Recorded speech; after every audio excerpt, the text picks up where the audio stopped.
দিন দিন বেপরোয়া হয়ে উঠছে বাংলাদেশে আশ্রয় নেওয়া রোহিঙ্গারা।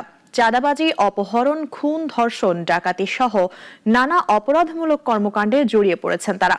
সম্প্রতি উখিয়ার কুতুপালং এলাকায় মুক্তিপণের জন্য স্থানীয় এক যুবককে অপহরণ ও নির্যাতনের অভিযোগ উঠেছে রোহিঙ্গাদের বিরুদ্ধে। মিসবাহ আজাদের রিপোর্ট, জানাচ্ছেন শাশ্বতী সরকার। উখিয়ার রাজাপালং ইউনিয়নের কুতুবপালং লাম্বাসিয়া এলাকায় বৃহস্পতিবার রাতে অপহরণ করা হয় এক স্থানীয় যুবককে। মুক্তিপণ দাবি করা হয় 2.5 লাখ টাকা।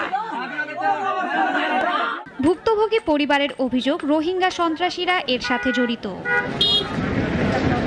তারা জানান, অপহরণের পুরো ঘটনার নেতৃত্ব দেন ক্যাম্প 1 ইস্টের বাসিন্দা রোহিঙ্গা হেড মাঝি আবুল হাশেম। সাথে ছিলেন আরও 10-12 জন রোহিঙ্গা সন্ত্রাসী।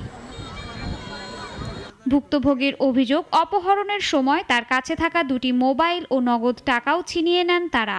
অমানসিক নির্যাতন চালানো হয় তার উপর। আর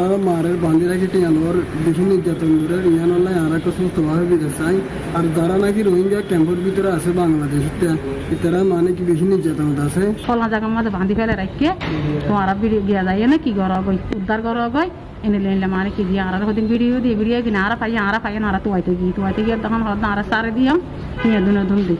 1,10,000 টাকা দিয়ে ছাড়া পাওয়ার পর আহত অবস্থায় তাকে ভর্তি করা হয় উখিয়া স্বাস্থ্য কমপ্লেক্সে। এ ঘটনায় উখিয়া থানায় একটি লিখিত অভিযোগ দায়ের করেন ভুক্তভোগীর পরিবার। লম্বাসী একটা রোহিঙ্গার অপহরণ করে মুক্তিপণ নিছে 1,10,000 টাকা। আমার দেখতে হবে না, কি বলতে পারতেছি না।